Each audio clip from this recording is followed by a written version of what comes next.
નમસ્કાર, વેધર બુલેટિનમાં આપનું સ્વાગત છે। રાજ્યમાં હાલમાં કાળઝાળ ગરમીનો કહેર યથાવત છે। જો કે હવામાન વિભાગે આગામી દિવસોમાં વરસાદી માહોલ જામવાની આગાહી કરી છે। તે અનુસાર 30 મેથી 4 જૂન દરમિયાન ગુજરાતના અનેક વિસ્તારોમાં ગાજવીજ અને ભારે પવન સાથે વરસાદ વરસી શકે છે।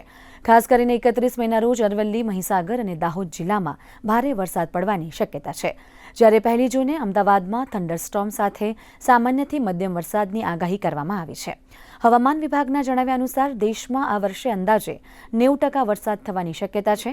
જો કે ગુજરાતમાં સામાન્ય કરતાં ઓછો વરસાદ રહેવાની સંભાવના વ્યક્ત કરવામાં આવી છે। તેમ છતાં ચોમાસું આગળ વધવા માટેના પરિબળો હાલ સાનુકૂળ હોવાનું હવામાન વિભાગે જણાવ્યું છે।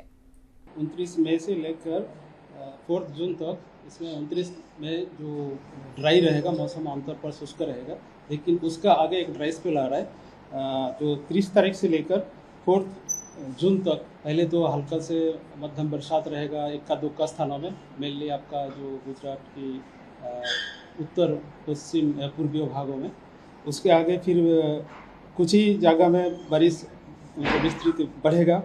इसमें जो बारिश होगी इसमें थंडरस्टॉर्म भी रहेगी, बिजली गिरने का संभावना रहेगी। जो स्पीड रहेगा 40 से 50 किलोमीटर प्रति घंटा में रहेगा गस्टिंग के साथ। और इसमें इसके आगे और भी बारिश बढ़ेगी। हेवी रेनफॉल का भी वार्निंग दिया गया है।